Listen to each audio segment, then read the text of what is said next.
Ce qu'il faut retenir en 2025, le retour à l'ordre constitutionnel sera effectif. Le référendum, les élections présidentielles, législatives. Parce que de ce point de vue, le pouvoir exécutif, le pouvoir législatif permettent de mettre en place les institutions judiciaires et le pays pourra, à partir de ce moment-là, être tout à fait dans l'ordre constitutionnel normal. Le timing est en train d'être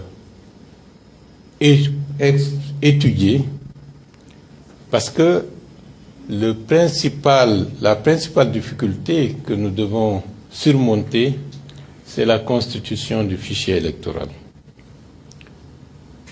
Le fichier électoral peut être source de déstabilisation dans certains pays. Et depuis le début du processus de la démocratisation, c'est-à-dire avec des élections multipartites, nous n'avons pas réussi jusqu'à présent à avoir un fichier électoral suffisamment consensuel pour que tout le monde y aille sans se dire « tiens, le fichier est corrompu ou pas ».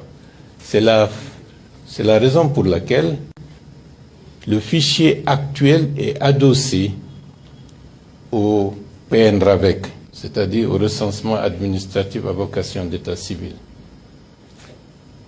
Certains experts ont indiqué que certains pays ont mis 6, 7, 8 ans pour finaliser le PNRAVEC.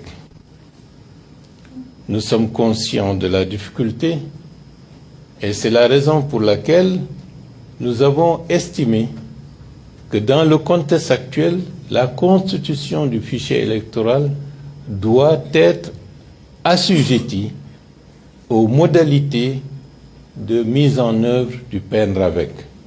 C'est-à-dire qu'il faut aller avec deux dynamiques qui permettent d'avoir le fichier électoral qui permettra d'être reversé au niveau du PNRAVEC en lui facilitant une large partie des activités qui doivent être uniquement consacrées au PNRAVEC.